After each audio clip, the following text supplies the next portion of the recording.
Here at politicsincolor.com, politicsincolor.com. We are live coming to you from the Democratic National Convention in Chicago, Illinois. Congressman Glenn Ivey, 4th District of Maryland, Prince George's County. Prince George's County. Thank you so much for joining me. Thanks for having me. One of the questions that I've been asking most of my guests, why is this 2024 election so important to communities of color?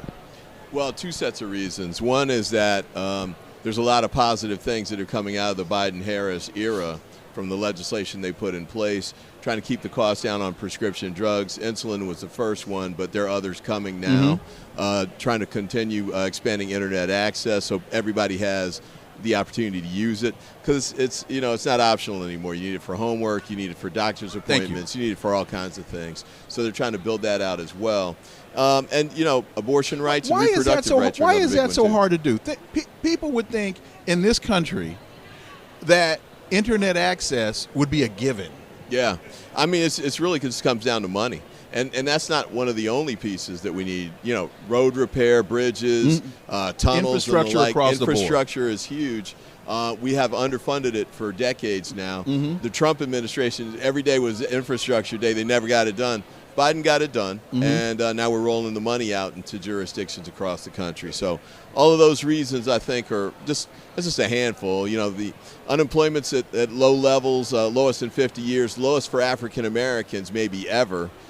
Inflation's going down. Interest rates are going to come down again in September. I know, not everybody's benefiting yet from the economic piece, but as the vice president rolled out, trying to do things to target to deal with rent and mortgages so people can get into their first homes, trying to help people with student loan debt. These Trump Supreme Court judges keep striking down those opportunities to do that, but we're going to keep trying it. And there's just opportunities like that across the board that we need to get done, need another term to get it out so everybody can benefit. There's been an awful lot of energy at this convention. 3 weeks ago, 4 weeks ago, things were a little flat, let's say, and then there's been a turnaround. Talk about that dynamic, but more importantly, how does the party continue that momentum? Well, I think Kamala Harris has been doing a lot of the right things, like day in and day out. Going out and doing the rallies, reaching out to people where they are, speaking directly to the people, and explaining what she wants to do. I really like this going to Milwaukee today, going back to where the Republicans had their convention, to go talk about it so she could draw the direct contrast to what Democrats will do as opposed to what Republicans would do. And, I think Trump, has been real, frankly, kind of shady about what he would actually do if he got in office. This Project 2025 piece, he tried to distance himself from it, but everybody working on it either was on his campaign staff or in his administration. And they're talking about eliminating Department of Education, cutting 70,000, cutting federal government jobs across the board, all kinds of things like that that would be devastating to communities, especially in my area where we have a lot of federal government employees. If you would look into camera 3 and tell the nation 3 things about why this election in 2024 is so significant, why they need to get out and vote. Well, first of all, I think from an economic standpoint, there's a huge impact that's been moving in the right direction for not just the United States, but for the African American community specifically.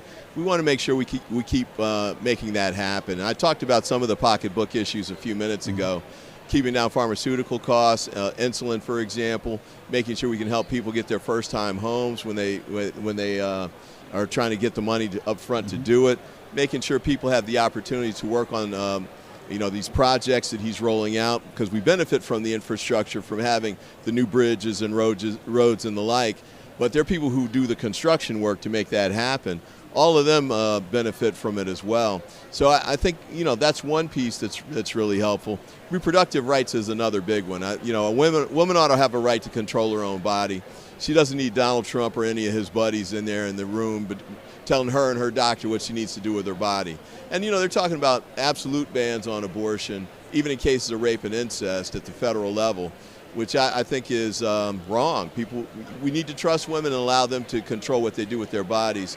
Limiting access to whether it's contraceptives or the like, At some points where it's really just not the government's business. We ought to leave it alone. Republicans keep trying to get into the bedroom. They keep trying to take books off the library shelves. Or Toni Morrison, they're trying to ban. I mean, just crazy stuff like that. So that's another piece. And then lastly, I think, I don't trust Donald Trump with the power that the presidency has. Okay. He tried to steal the last election. He had the military. He tried to talk the military into going out and seizing ballots. He called Raffensperger, the guy who governed the elections in Georgia, called him up and said, "Find me 11,000 votes," so he could try and steal the Georgia piece. And he had fake slates of electors to come in and try and take the race away from the Biden-Harris team, who'd won it fair and square. So that's just three. Okay. I mean, we could go on for a while, but you got things to do.